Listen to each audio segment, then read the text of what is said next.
Banjir masih menjadi salah satu masalah di Jakarta. Ketika banjir datang, mulai dari kemacetan, kerugian materi, hingga masalah kesehatan pun merupakan dampak negatif. Belajar dari pengalaman, Pemprov DKI Jakarta kini berbenah diri. Kalau boleh minta ya dikaruh. Mulai dari normalisasi saluran hingga kanal, pembangunan turap, dan kesiapan rumah pompa. Dia lebih cepat aja tahun sekarang turunnya dibandingkan tahun kemarin.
Gimana ceritanya? Kasar.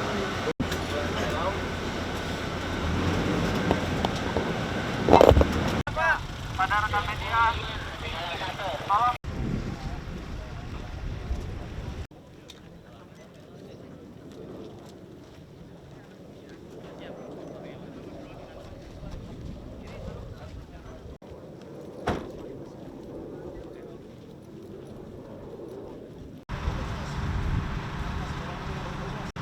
Mas, kapan lagi kemarin? Udah lalu nggak ada lagi, nggak bisa mas. Itu mereka mas.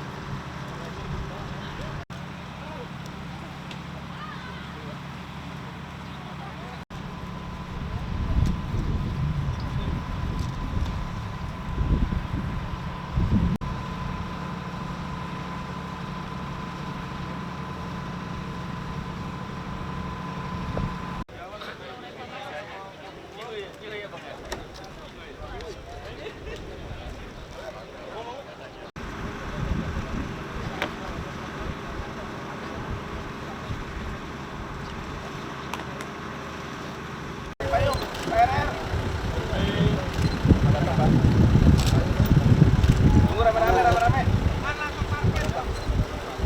Bapak Ibu. Mbak, Mbak, jangan gitu, Mbak.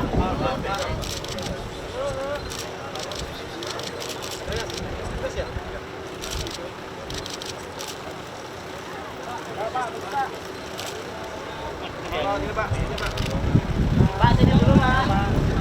Ibu. Itu sih, depan dong. Sini dong. Nanti kan di situ ya. Oke Pak, baik. Udah.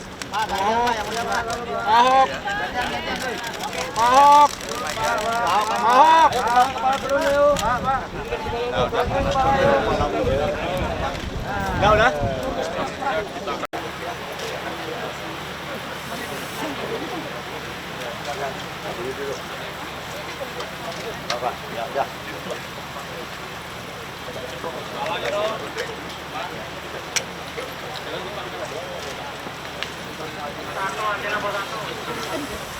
dan ke beberapa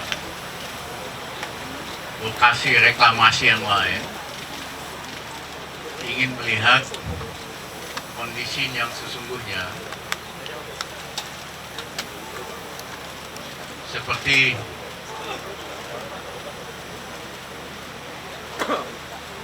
saya pernah katakan,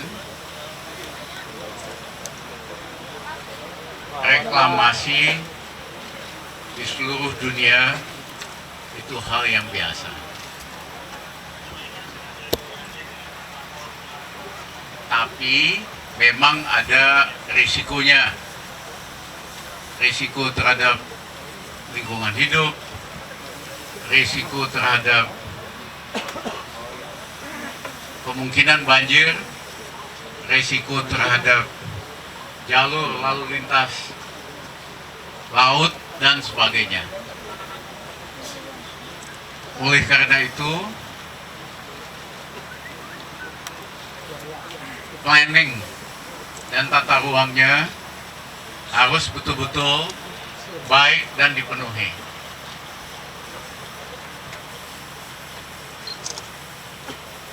Dan di dalam setiap reklamasi itu ada 3 kepentingan.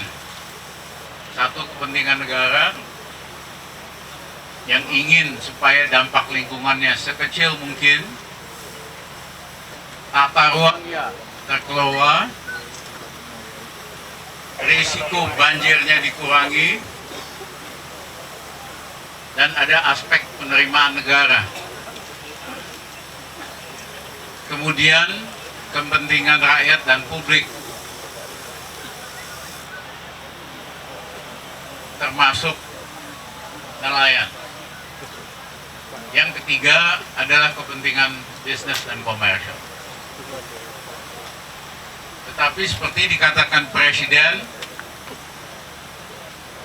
tidak bagus kalau reklamasi itu didrive atau dikendalikan oleh swasta.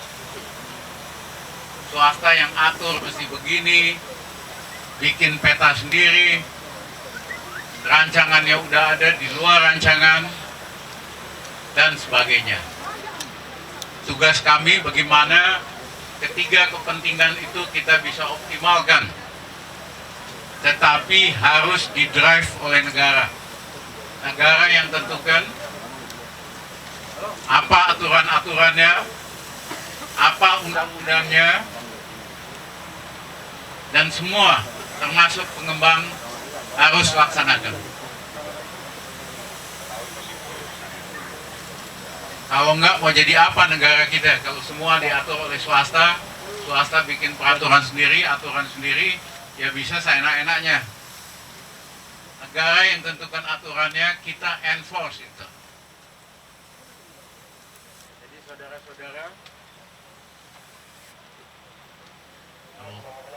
saudara-saudara, itulah pengantar saya.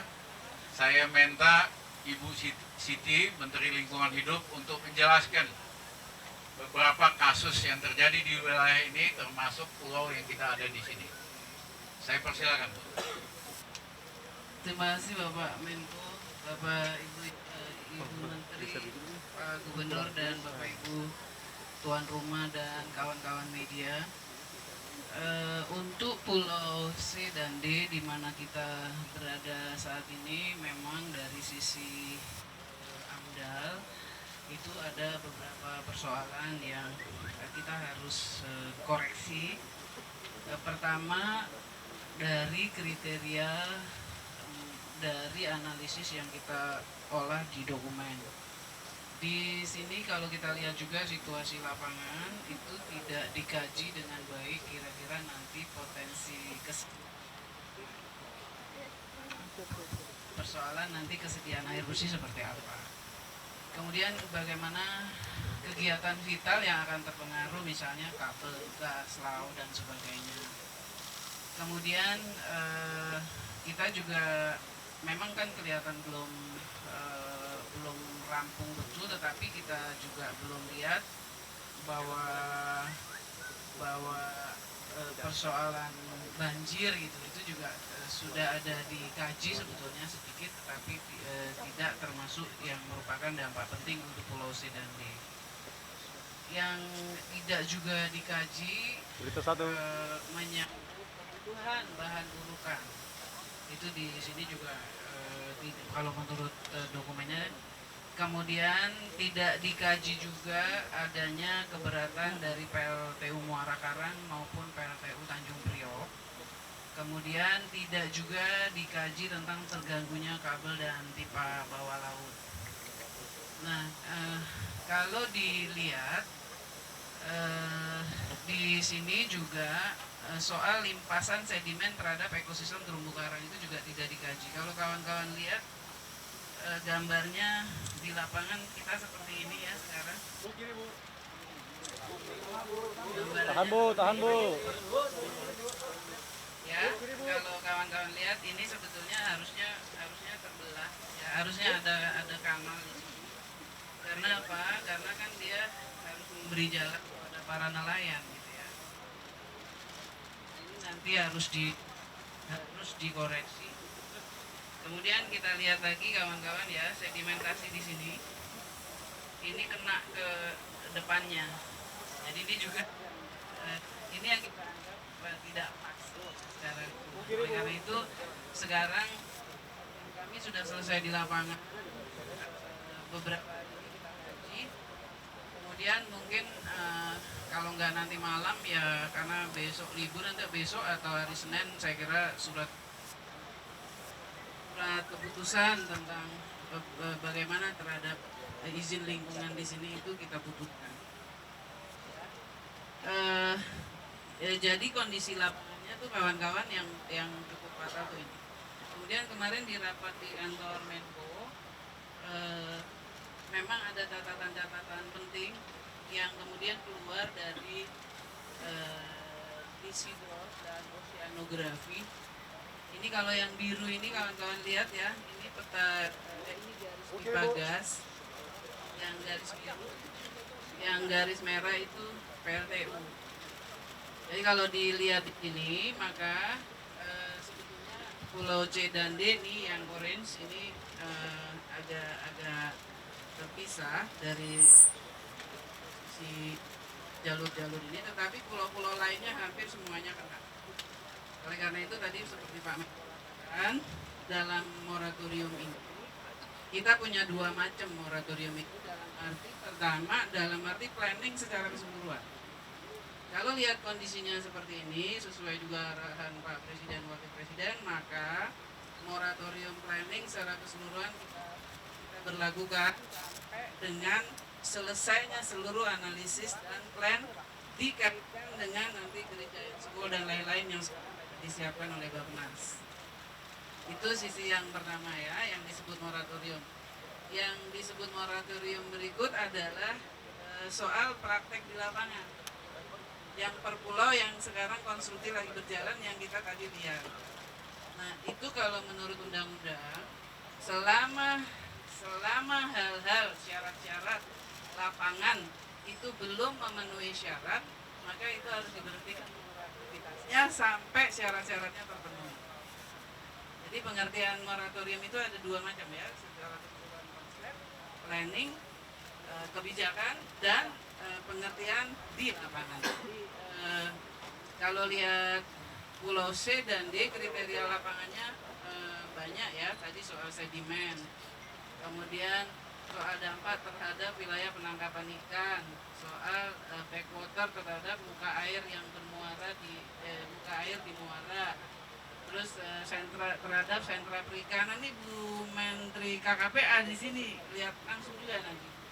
Kemudian dampak terhadap stabilitas muara sungai, kemudian penurunan kualitas air, kemudian resirkulasi internal untuk intake-nya PLTU itu juga ada indikasi terganggunya. Kemudian di saya sendiri ada konflik terhadap pengawetan perlindungan hutan yang di Muara Angke, kan ada di situ tuh TWA yang isinya banyak binatangnya juga, banyak bakau juga di situ juga dia terdampak juga. Kemudian nanti harus dilihat lagi soal keselarasan pemanfaatan dan sebagainya. Saya kira itu gambaran lapangannya kawan-kawan. Kalau lihat perkembangan secara keseluruhan, nanti yang kita harus lihat betul di lapangan yang sudah ada indikasi bahwa sudah atau sedang dilaksanakan tuh Pulau C, D, G, N, K, dan L. Itu yang di lapangan nanti kita harus lihat moratoriumnya. Saya kira itu Pak Menko, terima kasih. Terima kasih, saya kira cukup clear apa yang dikatakan Ibu Siti. Ada hal-hal yang tidak dipenuhi, ada risiko-risiko yang harus diselesaikan dan diperbaiki. Saya persilakan, ada yang penting soal batas laut dan kedalaman dan jarak antar pulau. Silakan Ibu. Terima kasih. Barangkali tempo hari saya pernah menerangkan di KKP tentang ketentuan-ketentuan reklamasi. Sebetulnya reklamasi di mana saja itu hal biasa, tapi tentunya pemerintah harus mengatur dan memastikan bahwa reklamasi itu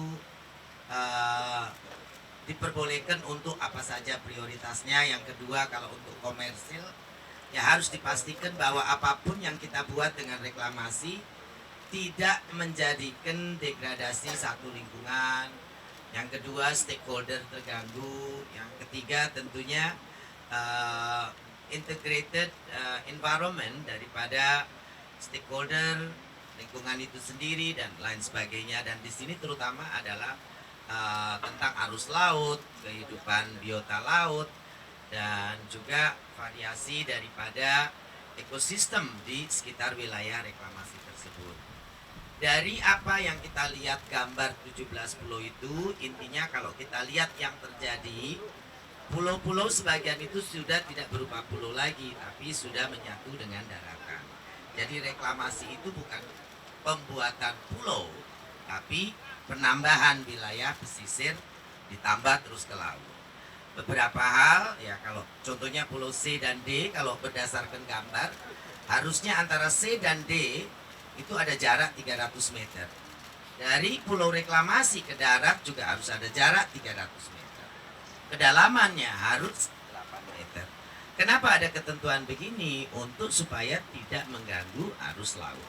Untuk memastikan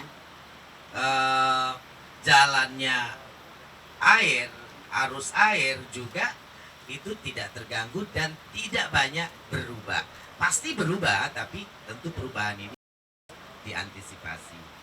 Yang kedua, sebetulnya kalau kita lihat dari beberapa rapat koordinasi dengan Menko sebelumnya, kita tuh bicara tentang yang rencana pemerintah untuk membuat giant seawall dulunya, bukan reklamasi. Jadi 17 pulau ini kan datang belakangan. Nah, intinya karena sudah ini terjadi, kita ingin membereskan, mengoreksi apa yang telah terjadi tidak betul. Kita akan bereskan supaya ini tidak menjadi satu gangguan lingkungan, baik untuk alam itu sendiri maupun untuk para stakeholdernya, supaya didapatkan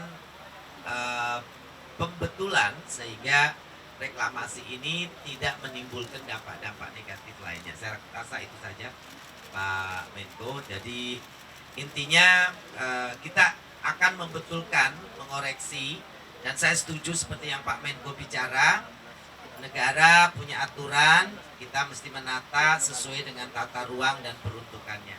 Terima kasih. Terima kasih Ibu Susi. Di sini ada wakil dari pengembang. Kami ingin ajukan pertanyaan, belum nanti Pak Gubernur kasih beberapa poin. Tapi esensinya, bahasa sederhananya, pengembang mau ikut aturan negara apa enggak? Baik. Saya mah orangnya gampang-gampangan aja, tegas. Mau ngikut apa enggak? Kalau nggak mau ikut kan jadi jelas. Nah, terima kasih Pak Menteri. Pasti ikut. Jadi pengembang menghormati dan mendukung kebijakan pemerintah pusat tentang moratorium reklamasi Pantura. Kita ikut. Nah, yang kedua, dalam kaitan dengan pulau ini, seperti Ibu Susi katakan, harusnya ini 2 pulau yang terpisah 300 meter, kedalaman 8 meter, untuk menjamin agar supaya arus laut tidak berubah dan lingkungannya juga tetap tertata.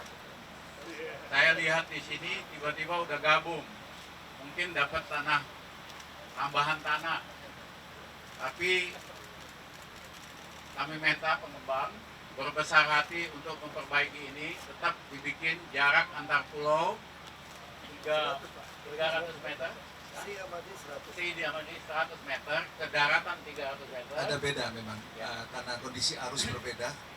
Lahan kami ini di belakangnya bibir pantai adalah hutan. Tadinya dalam jumlah 49, sekian dan sekarang sudah bertambah hampir 17 hektar penebalan hutan bakau. Itu yang pertama. Yang kedua, ini sedikit masalah teknis Pak Menteri dan teman-teman media. Mengapa pulau ini melekat? Kami menganut mazhab Eropa. Kita punya konsultan dari Eropa dan bukan seperti Cina 3 tahun. Nah, pulau yang 30%, Pulau C yang terbangun itu kita lekatkan sementara sampai proses ini menguat, baru kita menggali. Jadi tempat yang kita ini akan tergali, jaraknya lebih dari 100 meter. Terima kasih. Jadi Pak, kalau saya boleh garis bawahi, ini hanya sementara. Betul. Untuk menyelesaikan proses konstruksi apalah, ya kan? Tapi setelah selesai, ini akan tetap dipertahankan jarak antar pulau. Betul. 100 meter, kedalaman 8 meter. Betul. Jadi sebenarnya reklamasi Pulau C dan D ini kami sudah berhenti pengurukan sejak Oktober 2014. Jadi sekarang ini hanya penataan dan perapian sama pemadatan. Jadi tidak ada sama sekali Pulau C dan D. Kalau dilihat ada alat-alat di sini, sebenarnya hanya proses pemadatan, tidak ada pengurukan lagi. Terima kasih. Sedikit mungkin Bapak. Jadi sebetulnya kalau Pulau C dan D ini tidak terpisah, Bapak harus memperbaiki izin dari awal kembali. Harus dikembalikan, karena kalau tidak itu berarti di atas 500 hektar kesatuannya. Kalau di atas 500 hektar, ya harus izin dan amdalnya dari pusat. Nah ini mungkin barangkali yang yang merubah hal ini, Pak. Jadi tidak bisa dan ini persoalan juga akan tarik ke belakang. Gambar pun merubahnya bagaimana, ini juga pertanyaan untuk kami semua. Saya kira karena pengembang sudah bersedia ikutin aturan bahwa setelah ini ditata akan tetap dibangun kanal 100 meter dan dalam 8 meter. Kita pegang omongan pengembangan ini Bu, pengembang ya, kalau nggak ribet lagi nanti urus izin apalah segala macam, ya kan. Saya kira apa yang perlu diperbaiki sesuai dengan aturan dan undang-undang, termasuk soal lingkungan hidup dan sebagainya. Saya kira harus dibikin ini win-win, ya. Semuanya diuntungkan. Risiko-risiko yang tadi buat negara, lingkungan hidup, arus laut, tata kelola, dan risiko banjir itu dikurangi semaksimal mungkin. Dan yang kedua tentu harus ada barangkali review terhadap penggunaan pulau ini sendiri, termasuk saya tidak ingin di Indonesia ini ada benteng-benteng. Benteng secara fisik, benteng secara non-fisik. Artinya cuman orang kaya doang yang tinggal, ya kan? Orang miskin digusur kemana gitu. Jangan sampai terjadi di Latin Amerika. Orang kayanya super kaya, takut sama orang miskin, rumahnya pakai benteng, kemana-mana naik mobil anti peluru, dikawal dengan pasukan lengkap, dikawal pakai tank, karena mereka takut sama orang miskin. Nah, barangkali kita mesti belajar di Singapura, di mana sosial integrasi itu diatur oleh negara. Misalnya, contohnya, dibikin perumahan, ya kan? Diatur social mix-nya, ya. Ada orang Indianya, ada Chinese-nya, ada Melayunya, ada segalanya. Ada berbagai strata, sehingga lingkungan itu merupakan proses dari sosial integrasi. Kami tidak ingin di Indonesia ada benteng-benteng secara fisik maupun non-fisik antara orang kaya dan miskin. Ya, ini barangkali kita harus, Pak Pengembang, kita harus lakukan review supaya semuanya itu merupakan bagian dari proses integrasi kita sebagai bangsa. Terima kasih Pak Gubernur. Terima kasih. Hormat Pak Menko, Menteri KP juga Menteri Lingkungan Hidup dengan Sumberno. Ya intinya kami Pemprov menunggu hasil kajian dari lingkungan hidup. Nanti kita tunggu suratnya. Kami akan menindaklanjuti surat dari lingkungan hidup. Saya kira itu saja. Ya, sebetulnya Pak Menteri saya laporkan juga 2 minggu yang lalu sebetulnya sudah dikirim surat dari pengembang menyatakan bersedia untuk memberhentikan sementara. Sudah kirim sebetulnya. Terima kasih. Ya tentu kita akan proses ya ini review secepatnya, mana yang sesuai aturan, mana yang memenuhi prasyarat yang ditentukan negara, kita akan perkenankan. Ya, plus harus ada upaya untuk melakukan sosial integrasi, termasuk kalau ada nelayan dan sebagainya. Yang betul-betul tidak memenuhi aturan negara dan macam-macam, ya, dan melanggar, kita akan stop buat seterusnya. Ya, ini yang kita akan lakukan review dari tim teknis. Saya kira cukup demikian ya, Pak Pengembang.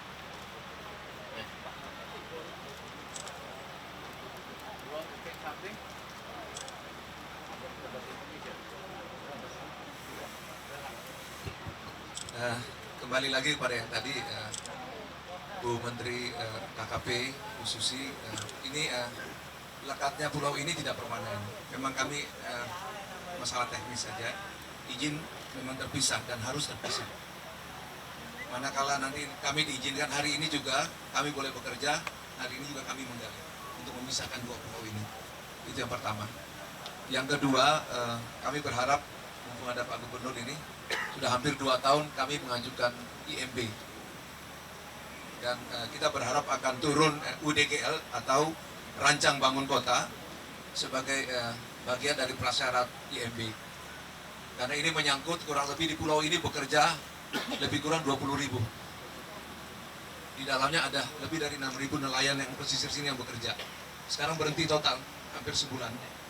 Jadi warung-warung di sana juga sepi, tempat-tempat sewa rumah juga berhenti pada mudik. Nah ini masalahnya, dan kami juga menghadapi masalah ini. Jadi kami mohon Pak Gubernur, proses IMB ini kalau bisa dibolehkan dipercepat, karena yang lainnya kita akan tetap menyesuaikan dengan yang diarahkan oleh Ibu Menteri KLA tadi, yang terkait dengan kaidah-kaidah lingkungan. Pasti itu akan menjadi bagian, tetapi kembali lagi tidak ada pengerukan lagi, tidak terjadi lagi pengeruhan lahan yang ada di sekitar pulau C dan D, dan semuanya aktivitas ada di dalam pulau yang menyangkut membangun infrastruktur dan properti yang sudah diajukan. Terima kasih.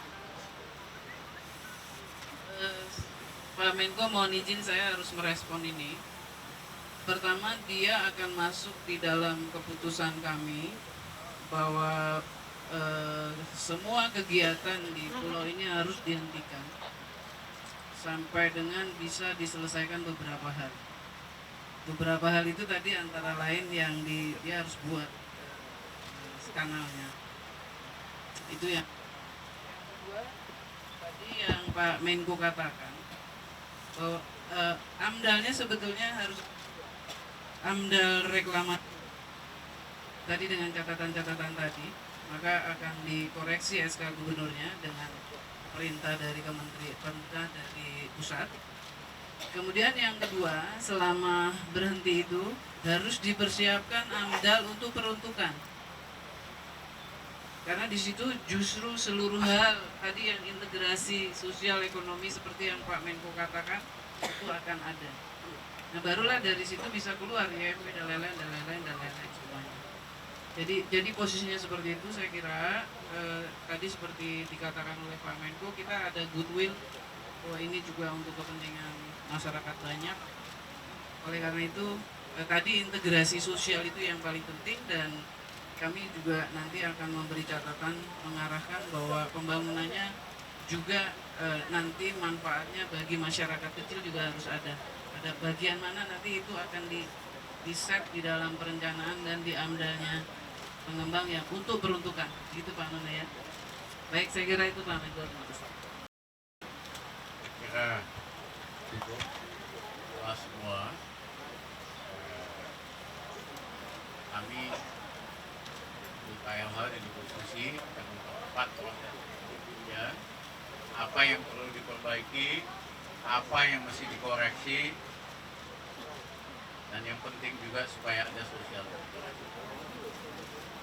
Terima kasih. Wassalamualaikum warahmatullahi wabarakatuh. Terima kasih. Saya kira apa yang terjadi di DKI ini akan jadi benchmark untuk reklamasi di seluruh Indonesia.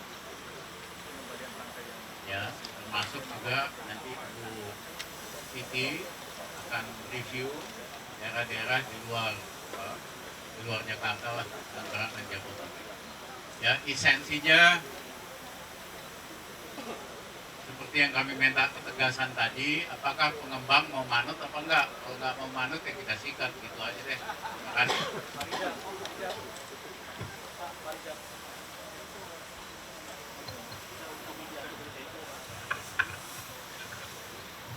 Terima kasih Pak Ida. Tadi Bu Menteri, Bu Siti Nurbaya memaparkan hasil kajian lapangan, ya kan, mengenai backwater, kekeruan segala macam.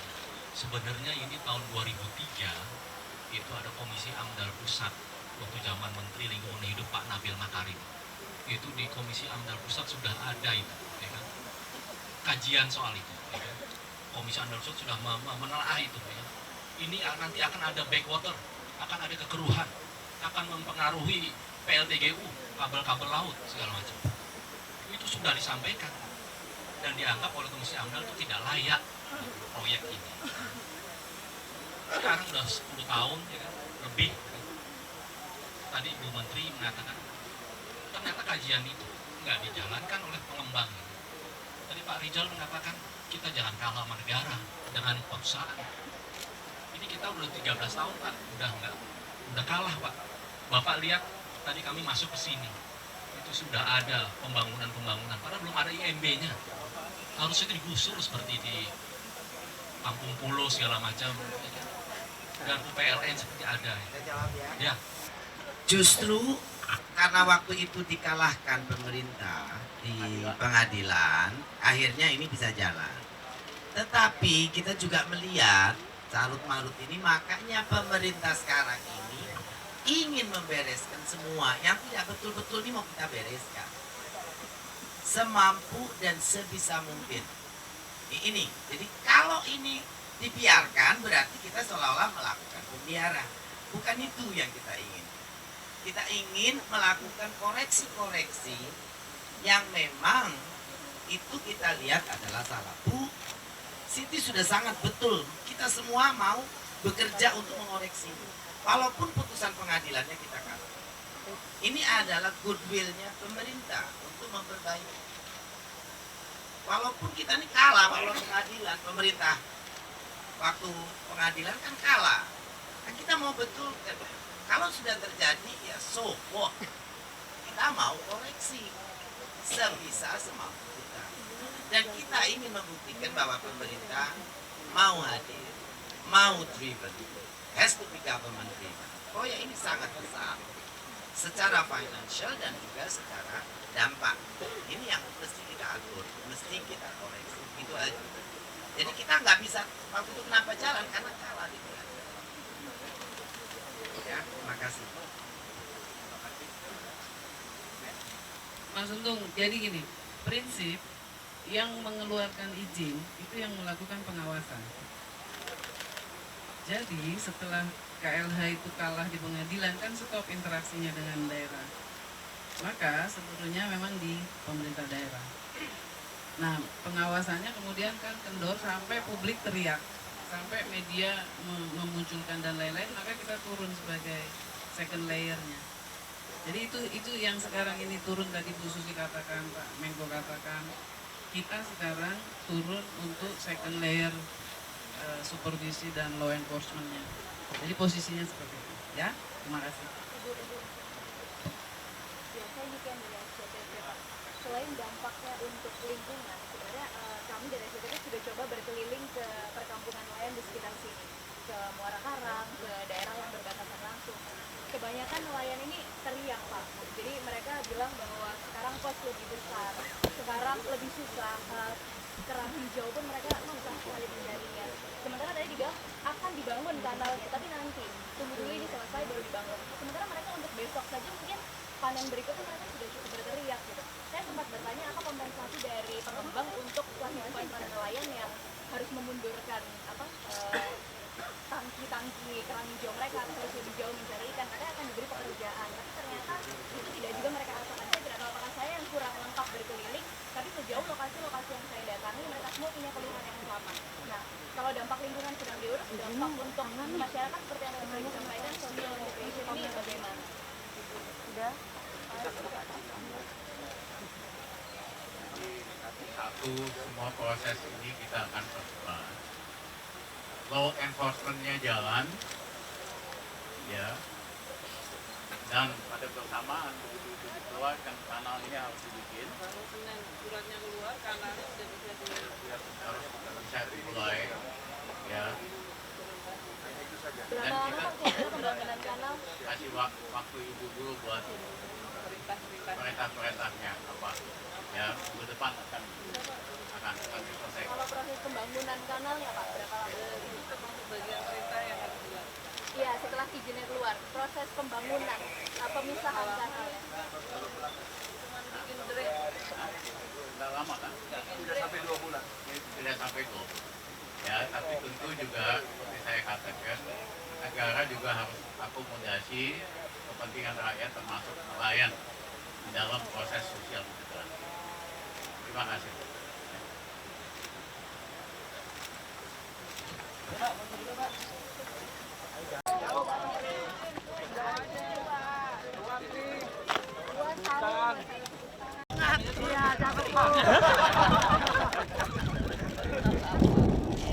Harusnya adalah mana yang 300 meter ya. Mas, lagi mas. Polisi. Ke arah sana ya. 100 meter, dalamnya 8 meter. Jadi begitu ingin cepat membereskan syarat-syarat administrasi apa yang harus diperbaiki, apa yang harus dikoreksi, kami minta pengembang mulai pekerjaan untuk khusus kanal ini. Tentu ada hal-hal lain yang harus dikoreksi yang menyangkut lingkungan hidup dan lain-lain. Spesifiknya minggu depan Ibu Siti akan keluarkan surat SK ya, surat keputusan yang harus pengembang ini gubernur nanti akan ekspor, akan laksanakan sebelum bisa mengeluarkan kepada izin lainnya dari pihak saudara-saudara. Kami gembira semua kita bisa sepakat ya, karena tangan saya sebetulnya udah gatal. Siapa yang nggak sepakat kita mau kepret.